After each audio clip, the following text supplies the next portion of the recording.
All right. It's Friday, 11 a.m. Pacific, 2 p.m. Eastern. Here we go. Welcome to byoq. Bring your own questions.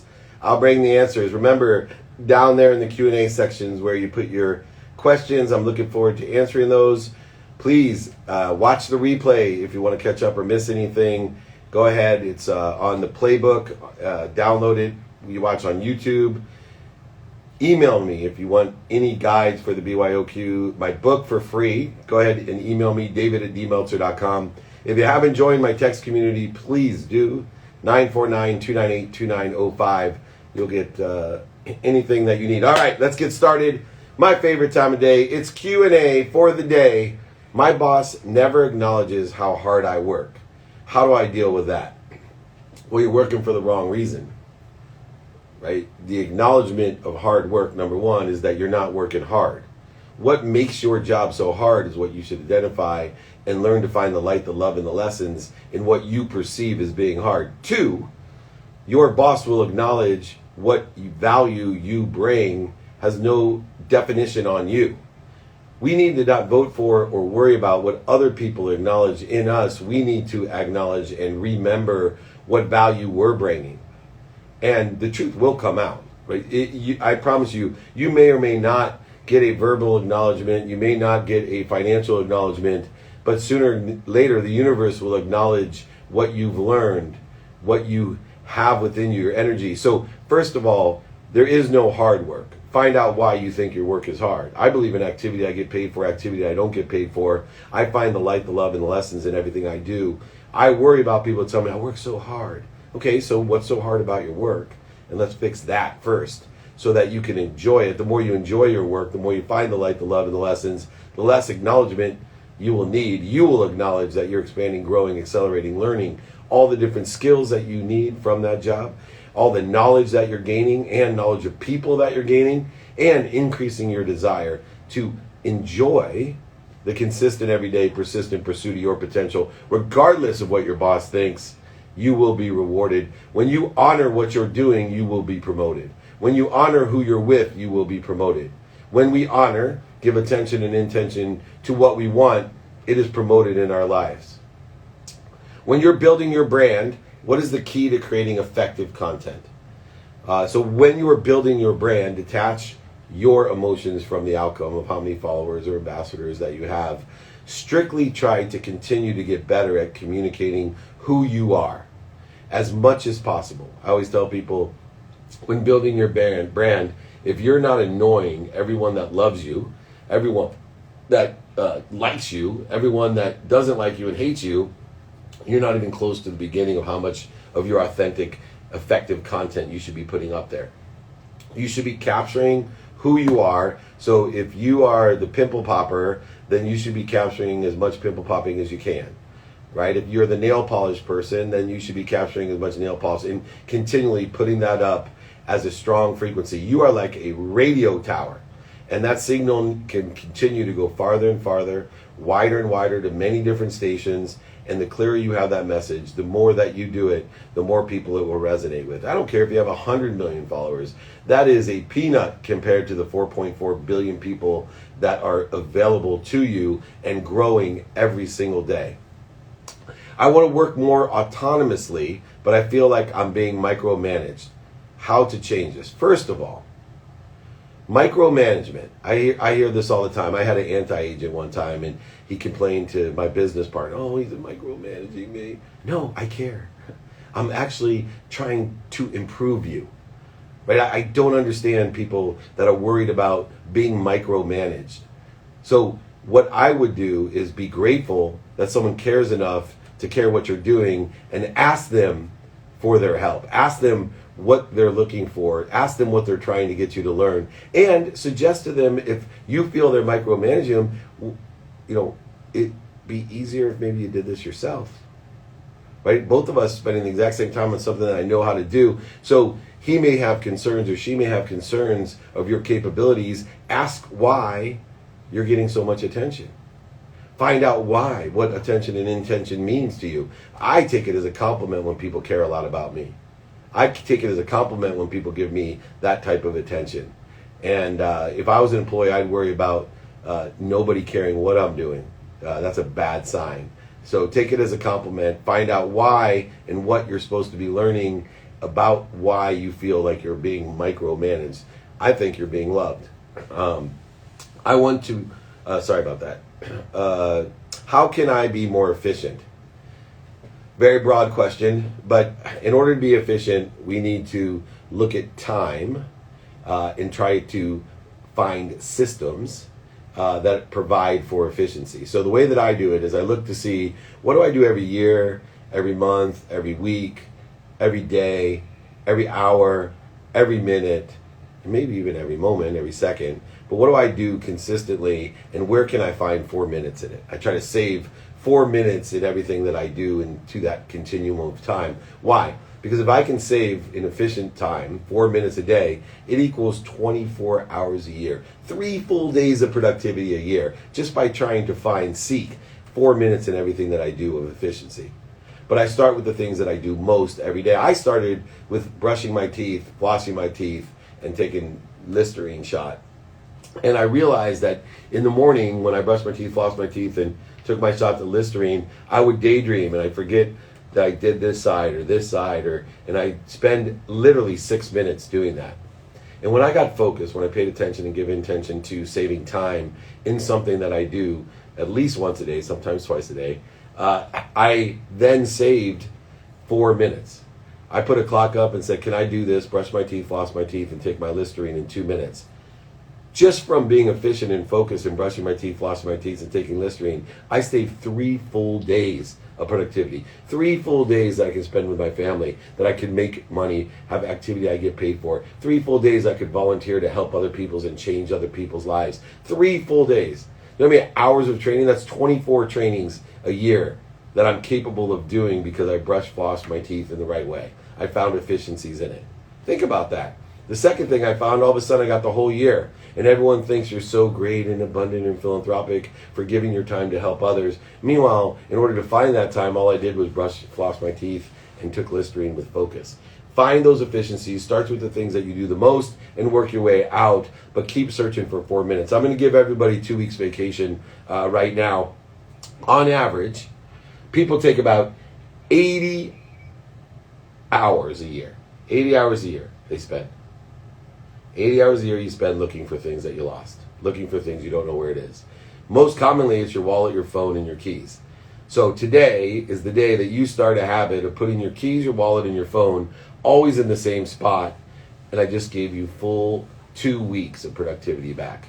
Even if I'm wrong and it's 40 hours, even if I'm wrong it's 10 hours, it's sure worth the time to be disciplined to put your phone, your wallet, and your keys all in the same spot. But I've been told it's 80 hours that we spend looking for stuff.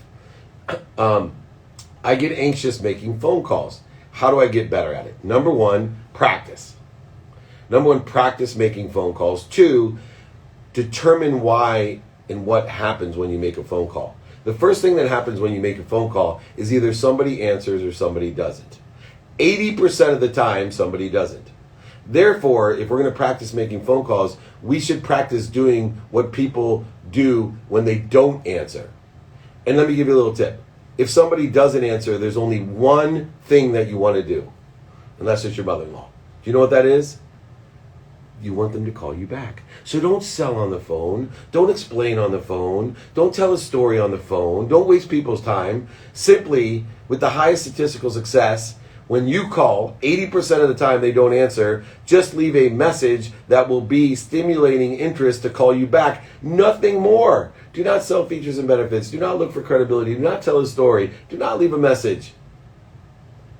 Okay?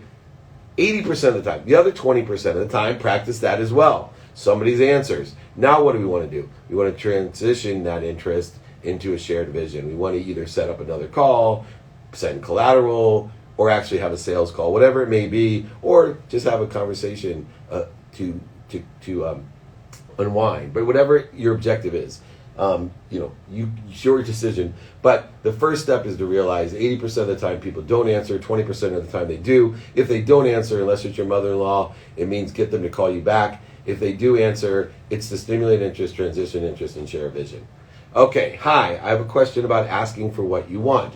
specifically knowing exactly what that help may look like from the person you are asking. Hope that makes sense. Thank you for your time. The only way that we know how somebody can help us is to extend it out and ask for help through them.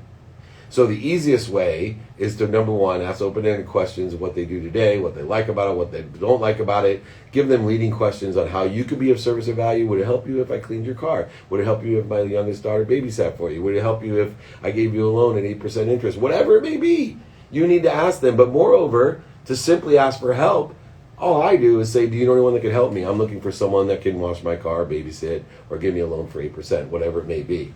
How easy is that? Do you know anyone that can help me?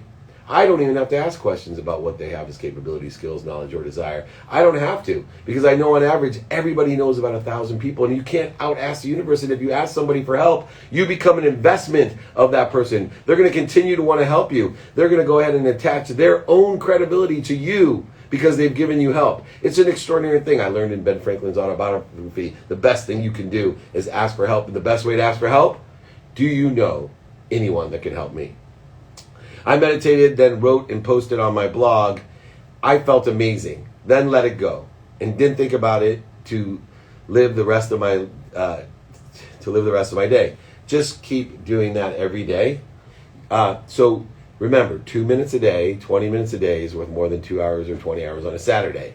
So if we want and find something that makes us feel good, if we find something that produces productivity, accessibility, and gratitude in our life, then we want to practice it. And so we want to make sure that we put enough time into it every day, that we'll do it every day. And yes, do it every day. If you can find your highest frequency at the beginning of the day, use that as a baseline, you will plateau and grow. Most people live their lives like the myth of Sisyphus.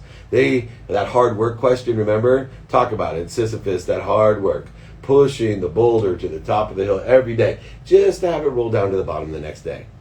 Now, if you meditate, you're able to find your highest frequency. You're able to find that plateau every day and grow from it. It gives you a point of reference to move from and to get back to. It's an incredible feat. And that's why meditation is so important, because it allows us to find that frequency, to elevate our vibration, to find a higher awareness. Remember, we can only be aware of that which vibrates equal to or less than ourselves. The earth vibrates the slowest, then plants, animals, humans, sound, light, and then thought. And the reason we enjoy the consistent, persistent pursuit of our highest thought, our potential, because the truth vibrates the fastest. And the closer we get to the truth, the more we can be aware of. I had one of my coaching clients today. I was talking with him, and he was talking about, oh my God, I can't believe how simple. I took the day off yesterday. I got clarity, balance, and focus, and my whole life changed. I've been working for 2 years, Dave, and it's so simple. Why? Because he was able to elevate his frequency and awareness. He's been meditating, but he got so far in his own way, he forgot to take a step back and look how simple his awareness, the truth, it lied there already for him. I feel like my superiors don't prioritize me. Now, this is different than micromanaging and different than acknowledging. I feel like my superiors don't prioritize me and just treat me like a cost of goods, a cost. How to change the way they look at me? If you change the way you look at things, the things you look at change. Change the way you look at yourself. A lot of times we perceive what others see, and a lot of times we're wrong. And I have that in my own family a lot of times. My Jill Awesome, my wife Julie, who's awesome, she'll say something to me, well, you think this. And I was like, I don't think that at all. Yeah, but you said this. I didn't actually say that. I said something similar to that with a different intention, because I love you and I care about you and I was curious about this, not that I wanted to diminish your capacity or not prioritize you. So what we want to do is understand ourselves, right? We're not imposters. We are worthy. And people will prioritize us and treat you better if we treat ourselves better. You can't give what you don't have. Here's the funny thing about trying to get people to prioritize us, like us, pay attention to us, is that when we seek approvals of others, it's the worst way of getting approvals of others. When we learn to love ourselves, when we seek approval of ourselves, it's the best way to get approval. I've tried to teach my teenage daughters this, if you want somebody to like you, don't chase them, right? Learn to love you and they will chase you. For a new web/app business, would you typically build a prototype first and then get feedback and start building the brand, or would you start building the brand and the feedback earlier while still in the idea stage? I would build a community. I would build a community based upon the capabilities of what you perceive your web app to be. So build a community based off of the need and get input on that need, and then create a roadmap, create a skeleton, a CAD, whatever it may be, according to the community that you perceive to have that need. So many people make the mistake and they build a product that nobody needs because they have no community, and then they don't have enough money to build a community around a product that nobody needs. The first step to anything is to build your community around the idea, around whatever idea. I want to be able to speak into my phone and convert into 99 languages instantaneously.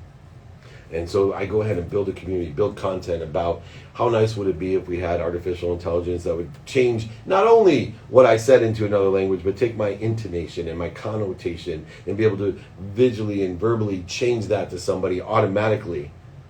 And if I could do that, I could sell it to the biggest platforms like the iOS and the Android and be able to facilitate billions of people on Earth. What? Communicating better. And if we communicated better, think about the billions and billions of dollars and what social impact it would have if we all could speak the same language within the context of what we know and the annotation and connotation that we wanted or desired. Build a community around that idea and then develop it. Then develop it. Don't do it backwards. What questions are important to ask your significant other? Number one, how can I be of service? How do you feel? 2 questions. Right? How can I be of service to you? And how do you feel? Right? People can control the way they think, feel, do things, say, and do, but when you ask somebody how you can be of service or of value to them, and you ask how you feel, you're getting to the pragmatic and the faithful currencies of being able to interact with those most relative to us, those most significant to us. And those simple questions you should be asking every day.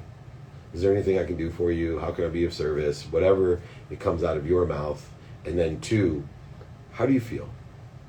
How do you feel? And don't just accept okay. You can then say, why do you feel that way? Because when we know how people feel, we can improve the way they feel. In other words, make more money, help more people, have more fun, make them happy, right? That great virus that I try to teach over 1 billion people to empower others to be happy. That's the significant people in my life. I have one objective. I want you to feel good. That's why I communicate with my mom every day. Number 1, I'm happy. 2, I'm healthy. 3, I love you. And 4, I appreciate you. That creates a bond with those most significant in my life, those most relative to me in my life.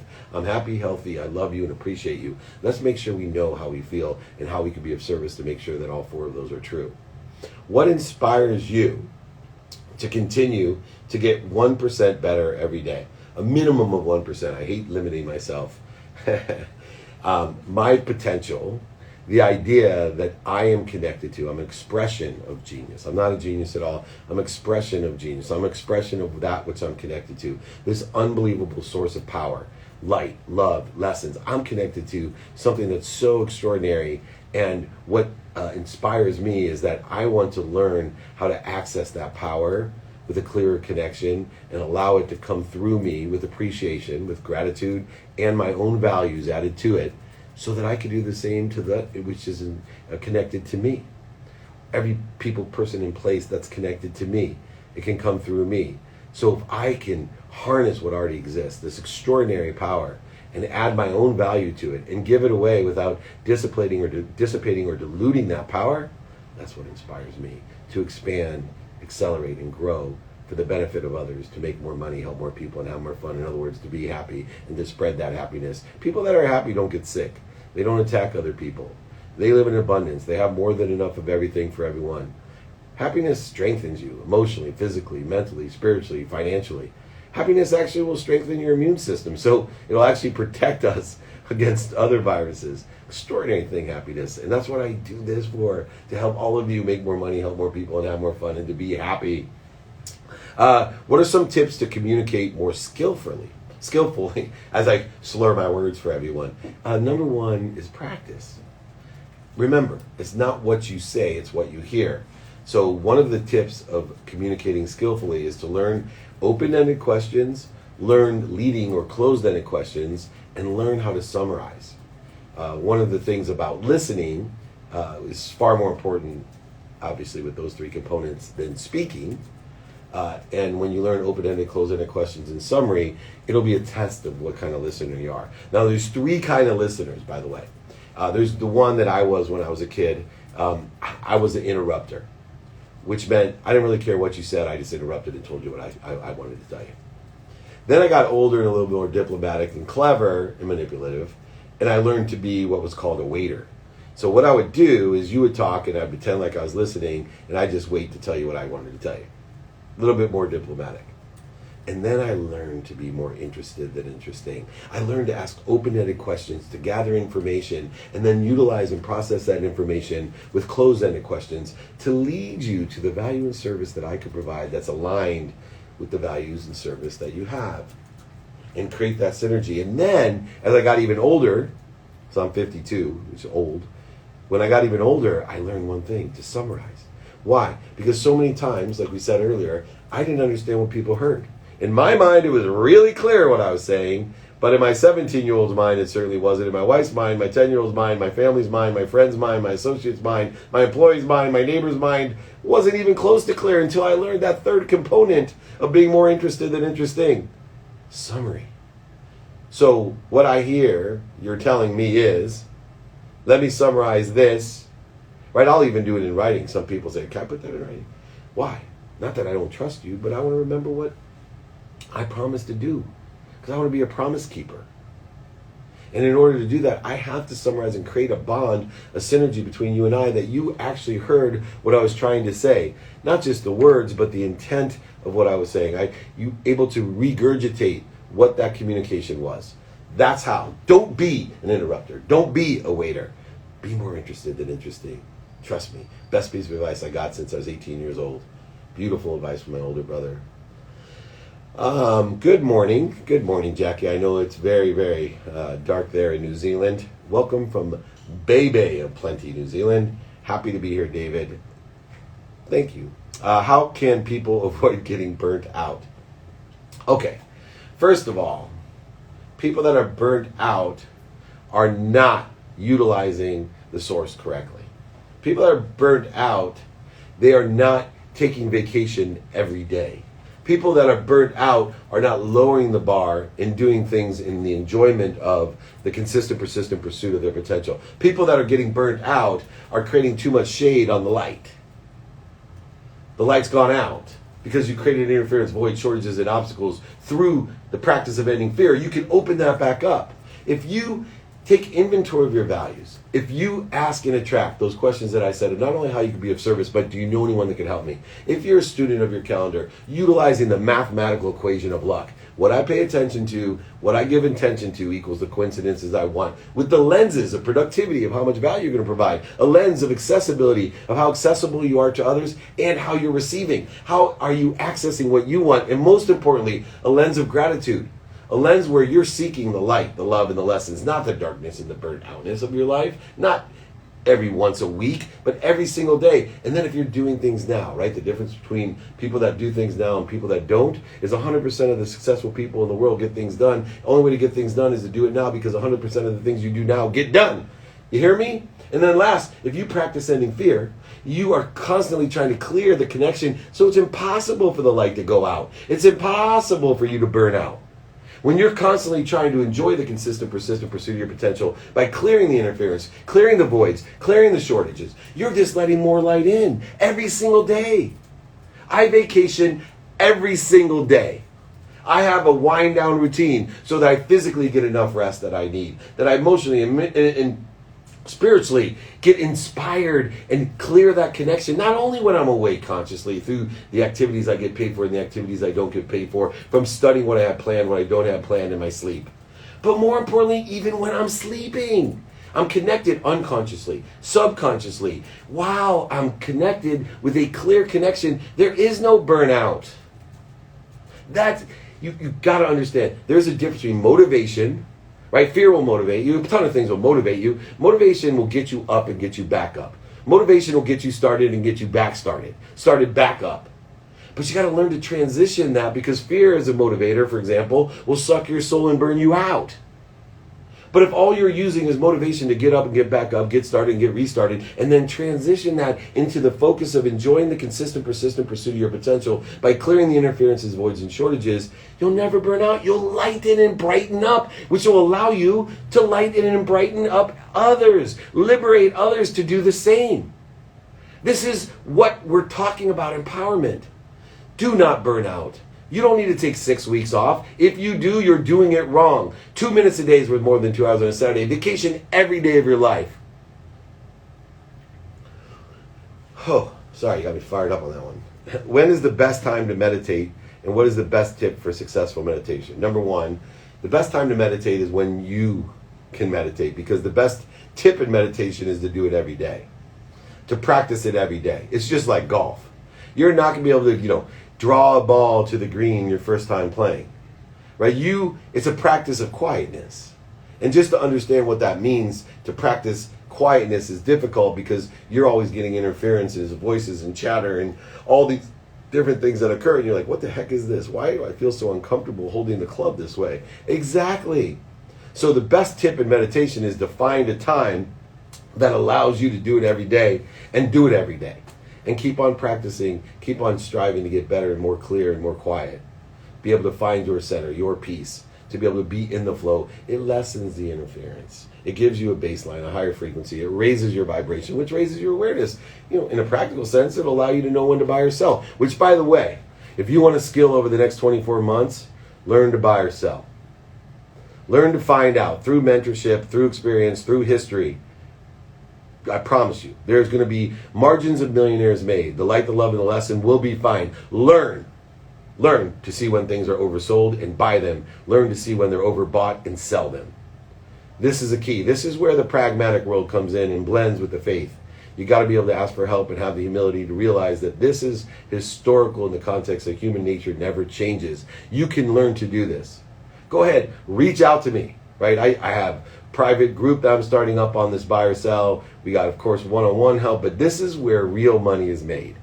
And if the next 24 months is going to be one of those periods of time where the margins of millionaires are made. All right. When setting goals, how do we measure our accomplishments without being attached to the outcome in time? Emotions, right? I am an emotional quantitative person.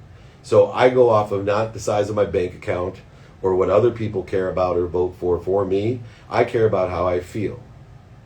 And if I'm able to keep on plateauing and growing and elevating my point of baseline, my frequency, then I know that I'm measuring my incremental growth, the acceleration that I want in order to create the segmentation of compound interest to the positive. If I feel worse, then I can see that I have some work to do, that pain, mental, physical, spiritual, emotional, financial pain, is only an indicator. And so then now, just like a turn signal, I need to move in a different direction, right? Here's the problem with most people. I talked about this earlier today to one of my IGs, I think. Most people see pain as a break. Oh, pain, gotta stop. I gotta stop. Oh, that hurts. Mental, physical, spiritual, emotional, financial pain. Oh my God, I gotta quit. I gotta stop. No, pain is an indicator. It's a turn signal. Pain indicates that you have a lesson to learn. You have an opportunity to grow and accelerate. And when you expand and accelerate, it creates a vacuum, right? When things expand, it creates a vacuum. And here's the problem beyond that. Most people don't even go to the next step. That not only knowing that pain is an indicator, a turn signal, not a break, but beyond that, after we realize that pain is an indicator, and what we indicate as pain is the need to be right, offended, separate, inferior, superior, anxious, frustrated, angry, whatever it may be. Now we have to go a step farther and ask for help. We need to ask the universe, and you cannot ask the universe for what to fill that with. And unfortunately, most people that can expand and grow and accelerate don't take the next step, which is the most important step, to pick and vote for what they want to fill the vacuum. They've done all the work, consistent, persistent enjoyment to pursue, and then they vote for what other people want for them or what they don't want for themselves. And then they wonder why they're in the same place or worse off, even though they're thinking, saying, doing, and believing all the right things. How can it be? How? Because they don't understand expansion and growth, acceleration, segmentation. They see pain as a break. It is not a break. It's the turn signal. It's telling you, hey, let's learn something. So we got to go to the GPS or the map to learn it, meaning the people who know the directions already, and ask them, hey, can you get me there or teach me how to get there? That's all it is. Pain is an indicator, a turn signal telling you, you got to go in a better direction to get somewhere better or make your situation you're in. That's all it is. It's not the break. Don't allow it to cause interference, void shortages, and stop you from getting what you want and allowing you to fill your vacuum with what you want. All right. That got me fired up too. Woo! I didn't quite understand ego-based consciousness. Yeah, most people don't. It takes a little time. I know fear was the one you used. Would pride be another? Yes. So there's the consciousness of truth is peace, is love, is light, is lessons. And then the ego-based consciousness is that which interferes to that. So for me, I am constantly trying to build my repertoire of ego. I'm trying to build my vocabulary and repository of ego. Because in order to effectuate not being in my own way, I have to, 1, identify the ego, 2, stop when I identify it, 3, drop down to that center, right, by breathing like a ferocious Buddha, and then ferociously move it in the right direction towards what I do want. And so in order to understand the ego-based consciousness, it's the interference consciousness. It's the void shortage and resistance, scarcity consciousness. And so I define it as, for me, here's some of mine, the need to be right. I've wasted more time, emotion, and resources and money in my life having a need to be right. If I just would have been kind instead. A need to be offended, still one of my triggers, right? I'm still based off of judgments and conditions and trading and negotiation. It's built within the sales system, the quantum memory that I have, the training that I've received since I've been a little boy, the scarcity that I experienced as a victim in a world of not enough, begging for food and living with 6 kids and a single mom, all the different things I experienced. But the truth is, it's just a trigger for me that I work on every day. I have no need to be offended, no need to be right, separate, inferior, superior, anxious, angry, worried, guilty, prideful, all of those. All they do is create interference. And not only do they create interference between us and this great source of light, love, and lessons that have put us into the right direction, it actually, unfortunately, accelerates us in the wrong direction. It creates all types of dose of adrenaline and dopamine and serotonin and endorphins that get us really hyped up, so we're moving in the wrong direction at a terrible speed. Instead, if we could stop, drop, and roll in the right direction, we can be more productive, accessible, and gracious. We don't have to wait the time, the resources, the money that we all have wasted. Just take worrying, for example. If we could just aggregate, with the thousands of people that will watch this, all the time, emotions, and money that was wasted on worrying, imagine how many people we could feed. Imagine how clean we could make the air. Imagine how much fun we could have. In a pitch, is there such a thing as too much quantitative data in your pitch? Well, it depends on how much time you pitch and who your audience is. Let me tell you the 5 things that I look for. Now, we have a pitch competition. We've been blessed, picked up by Bloomberg. We're on Reach TV. We're on all different platforms. But the 2-minute drill gives you 2 minutes to pitch. And if you have not applied or do not want to join, if you do want to join, david@dmeltzer.com. david@dmeltzer.com. Text me, 949-298-2905. Same number to get the free books, the exercises, the guides, and the replays. david@dmeltzer.com, 949-298-2905. Here's how a pitch goes. 1, the most important thing in a pitch, do I hear it? Yes, credibility. Why? Because in a pitch, if I'm 100% credible, you'll do anything I say. If I'm 100% credible, all I have to do is say, send me $1 million, I'll give you $2 million at the end of the year, and you would do it. Very hard to attain 100% credibility, but we should focus in on and make sure that we're not overselling, back-end selling, lying, cheating, manipulating, that we're being as truthful as possible to illuminate the weaknesses, enhance the strength, but make sure that we are aligned with that frequency of truth. That credibility will be worth more than anything else. The second thing is emotional, right? We need to have an emotional attachment. People have to like it. Very, very important. So we got to find out what they like and don't like and see what capabilities we have that are aligned with what they like and don't like. Now, the rest, quantitative data. It's not too much or too little. It's just enough that allows us to quantitatively talk about, here's the reasons quantitatively that you should do this. Here's the quantitative impact that we have. And finally, here's quantitatively the capabilities, the skills, the knowledge of what and who I have, in order to effectuate the desire to what? Provide a guarantee that you can't see any reason you won't want to move forward. In other words, the 120 rule. Everything in my life goes by an indicator of 120 rules. I wake up in the morning and I dream about bags and bags of $100 bills all around me, and I feel and I see the energy and frequency of handing out $100 bills to everybody and trading it for 20 back. Would you like $100? Can I have 20 back? That's exactly what we do when we pitch. Here's $100, give me 20, and you'll get 100. Guaranteed. Can you see any reason you won't want to move forward? That's all you got to do. And that's the quantitative part. Whether you have enough analysis to get to the point where they can't see any reason you won't want to move forward is the key. Whether it's too much or too little determines upon that analysis and that outcome. Describe a time when you turned a problem into a solution. And do you believe that's an effective strategy in business and in life? So there's multiple times I've turned a problem into a solution. That's because the solution, a problem to me is an opportunity to grow, learn. So anytime I find a lesson in a challenge, I have found it turned a problem into a solution. And so for me, let me get a problem that I just went, oh, I know, here. I was at the airport. I had taken my daughter to college, and I turned a problem. I was late getting on a flight, and I miscommunicated because I was impatient and in a hurry. And instead of telling what type of passenger I was, I just said I'm on the standby list, and I got bumped.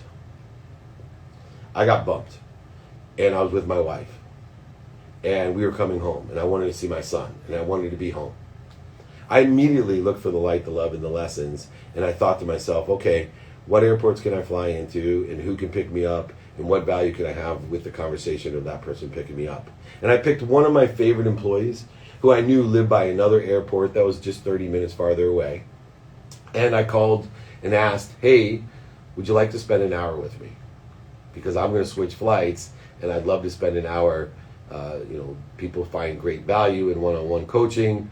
I will gladly pay you to pick me up as well quantitatively, but more importantly, would you like to spend an hour one-on-one with me? And I turned this huge problem.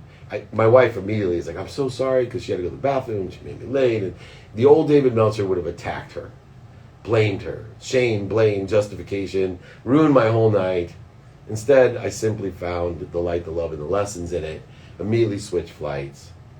I told her, she said, are you okay? I said, I'm blessed. I'm blessed that, number one, I have the experience, situational knowledge, the dummy tax that I paid in the past, and two, that I have the capability to quickly change a flight, afford to pay for the flight, and have so many wonderful people that are willing to pick me up to spend time with me, so not only that I can empower them, but I can learn myself. And I had an extraordinary time. I'm so efficient at the airport, I was only 15 minutes behind my wife when I got home. And I had a much more valuable experience than I would have, unfortunately, I'm going to tell Jewel Awesome there, than flying home with my wife napping on my shoulder. Much more inspirational and valuable to me. Not that I don't value her lying on my shoulder and resting, but this was more valuable to me. I feel like my coworker is always BSing me. How to call him out without causing issues? Well, first of all, if you're surrounding yourself with BSers, look within. I was a victim of myself, that I, instead of asking what did I do to attract this and what am I supposed to learn from it, I went ahead and did what you did and said, oh, I'm surrounded by these people BSing me, I need to call them out. Number one, it takes as much time, emotion, and energy to change somebody that has a closed mind than it does to change somebody, that 1,000 people that have an open mind. In other words, surround yourself with the right people and the right ideas. Show me your friends and I'll show you your future. It's not your job to call somebody out. I have found, sorry, I'm switching there. One of the things that I have found is that when we are aggravated with somebody else, we have to look within and see what it is about ourselves we don't like. If somebody may not be telling the truth and it is impacting you and you want to see a change, the best way to do it is to ask questions without attacking or creating resistance. So if somebody's exaggerating, overselling, back-end selling, manipulating you, the best way to do is allow them to know it by just simply asking questions. Somebody tells me something that's exaggerated and they'll say, for example, in a pitch, our revenue's up 300% this year. Now, I want to find out. I feel like you're BSing me, so I don't just say, really, what does that mean? So I'll ask, oh, terrific, that's awesome. How much revenue did you have last year? $2. Oh, so you did $600 of revenue this year. Oh, that's awesome progress. Congratulations. Basically, I just called you out as a bullshitter, right? Ask the right questions. Allow them to understand and to know what you're saying without attacking, putting judgment, separation onto those people, because that won't change them. What you resist persists. They'll continue to feel offended or resentful or guilty or separate or inferior when you do it. If you ask the right questions diplomatically, you can get the point across, but also without changing yourself. I do say, though, take it from the BSer of all BSers when I was young. Look within yourself. If you're attracting BSers, you must be BSing yourself. Don't lie to yourself like I did. Ugh. Anyway, how do you know when to call it a day and get rest? Well, for me, I have 2 routines. So my first routine includes a wind down routine that makes sure that I pass out before 11. And that wind down routine starts at 9 p.m. And sometimes 9:05 I'm out, sometimes 10:35 I'm out. It just varies. But I have a specific wind down routine that makes sure that mentally, physically, emotionally, spiritually, that I'm winding things down. And I also make sure that during the day with productivity, accessibility, and gratitude, that I'm using all my energy so I don't have any left. And whatever's left during the wind down routine will be dissipated and diluted into the fact that I am mentally, physically, spiritually, and emotionally exhausted out in order to what? Rejuvenate, connect, inspire, all the different things that happen. So make sure you have a wind down routine, and you will naturally get the mental, physical, emotional, and spiritual rest that you need every single day. Routine is critical. To wake up at the same time every day on whatever coast or country you're in. I've done that for years. I also got a sleep coach. Like anything else, I don't know what I don't know. I look for people with 30, 40 years experience, situational knowledge, paid the dummy tax, in order to determine how best I can maximize. Just like anything else, I can see the play, but they can see the field. I want to be able to do both. So I use people that are experts, people that sit in the situation that I want to be in order to effectuate what I want. In order to do so, I need to know what I want. I also have an adaptable routine to make sure that on the days when I can't stick to my normal routine, that I'm spending time on my non-negotiables. Number 1 non-negotiable is my health, which I spend a minimum of 1 hour on. Number 2 is my family, so I spend a minimum of 30 minutes with my wife, 30 minutes with my 10-year-old, 2 minutes with my daughters, and 1 with my mom.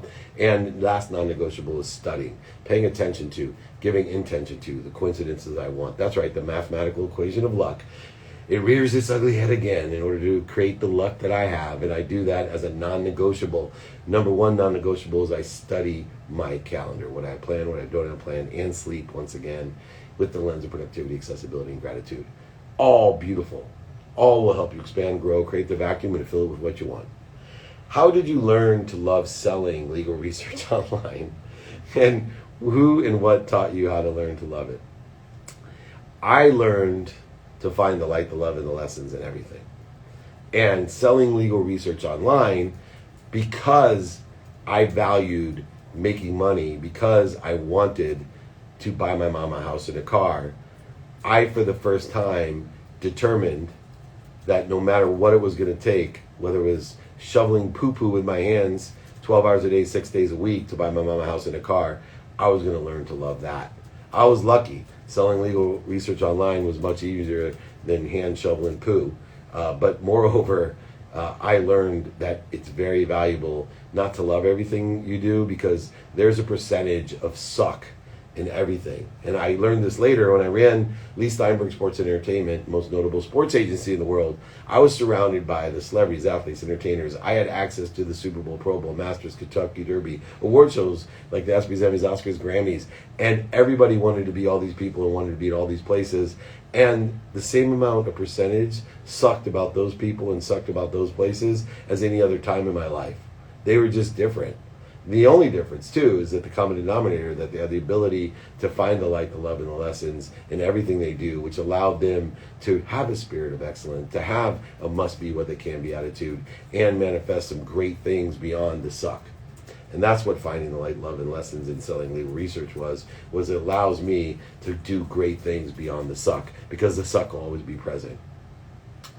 All right. Hey, David, I run a medical supply business with 27 employees, and we have been supplying PPE for hospitals and health and entities. I have a few questions regarding PO financing for a deal with Ascension Health, the largest nonprofit. Email me, david@dmeltzer.com. Got plenty of help for you. Anybody needs help in that kind of direction of an introduction, if you want some one-on-one business advisory, if you want to join a private group of mine, just david@dmeltzer.com. Text me 949-298-2905. I am here to help this exact situation. Find the people that have the what. That's right, what you want, what you need. Ask them for it or ask them to teach you how to get it. Can you talk to how we place past experience perceptions on current situations? Well, the only way that we can have a point of reference on what is happening now is by what we've experienced in the past. Now, that could be from genetics, right, that we don't even have conscious recollection of, or it could be past lives, if you believe in that, which we don't have conscious recollection of. But we need a point of reference. If you had never seen and had no point of reference of a boat could come up and I think you won't even see it. And I know there's a movie called Blink, and this may go way off, but we always use our past history and knowledge and experience as a point of reference to see or project what we see in front of us. We're not receiving, right? Our eyes are actually projecting from our brains, our thoughts, on an object. And we give meaning to everything we see. Let me repeat that. You're a projector that gives meaning to everything you see. You project the meaning, your perceptions on things that you see that only have a point of reference of what you see. I believe there's things that are all around us that we aren't seeing, that we can only be aware of with our weak senses and our weak memories, that which vibrates equal to or less than us. So there's many things that have been there for years and years and all of a sudden appear. Right? When I was lost at my low 2 years before I lost everything, and I was thinking about getting divorced, and I was in a state of ego, so mad and angry, and I was going to take and steal my wife's happiness. Somehow that jacket my dad had given me to remind me that I can't take things when I'm gone, that I'm going to die the richest man in the cemetery, that I was just like him, that I was a liar, a manipulator, a cheater, an overseller, and a back-end seller, and that I had to live and take stock in who I was and what I wanted to become. I wanted to live with gratitude. I wanted to be the guy to find the light, the love, and the lessons in all the suck that exists. I wanted to be forgiving. I wanted to use forgiveness as a means to unwind all the illusions of those projections of the present that I have from the past that I had. I want to be accountable for everything. I want to say to myself, what did I do to attract this to myself, and what am I supposed to learn for it? No longer did I want to live in ego-based consciousness and interferences, voids, shortages, obstacles, unhappiness. I wanted to live inspired, in spirit. I wanted to clear all that corrosion and interference. I wanted to live happy. And I wanted to do it with Joawesome, my wife. That jacket I didn't see for years. Somehow, my vibration and frequency, I elevated it, and it was there. I projected. I utilized all the past experiences, feelings, etc. onto that jacket, and it gave meaning to my life, to everything I see. What's a skill that you've carried through every business venture? Well, the number one skill that I have is I must be what I can be, and more interested than interesting. These are two great skills. This time management skills I have is another one I've carried in every business venture. The skill of looking for 4 minutes. Communication skills of being able to be more interested at listening instead of being an interrupter or a waiter. Those are all great ones. How do you deal with imposter syndrome when it comes to a startup when you are plotting in uncharted waters? Well, I find it interesting. It's like hard work.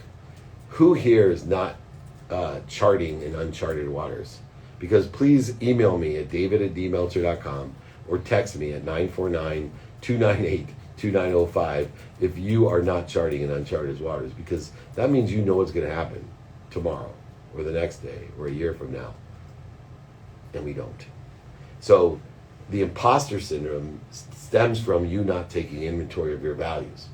If you take inventory of your values, your personal values, your experiential values, you're receiving values and you're giving values. If you take inventory of those 4 values and decide how to weight them every single day and not be afraid of being a hypocrite, not being afraid to say, you know what, I changed my mind. I didn't know what I didn't know yesterday. I was wrong. I learned something. I'm finding the light, the love, and the lessons. I turned my pain into a lesson, which allowed me to expand and fill it with something better in that vacuum.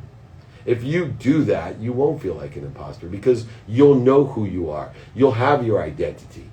You'll be able to make decisions quicker. You'll know when you're surrounding yourself with the wrong people, the wrong ideas. You'll be able to feel good, and most importantly, you will learn to love you. And if you learn to love you, because you can only give what you have, others will love you too. If you learn to forgive yourself, others will forgive you too. You are health. You are wealth. You are wisdom. You are you, and learn to love it, and others will too. Hi, Mr. Meltzer. How do you know when to pivot your services or if you just haven't given it enough time? Well, it's an evolution, not a pivot. And so, once again, what we want to do is make sure that we are aligning the skills, the knowledge, and the desire of the business with 3 things. 1, what's doing well today, what's stable today, and what we think will do well in the future that's beat to shit right now.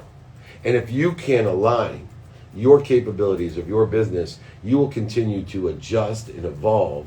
You don't necessarily have to pivot. And what indicates how we adjust and evolve? Pain. Mental, physical, spiritual, emotional pain that tells us I have a lesson to learn what capabilities are doing well, I have a lesson to learn what capabilities are stable, and I have a lesson to learn about what's going to be doing well that I can get exponential growth and opportunity from.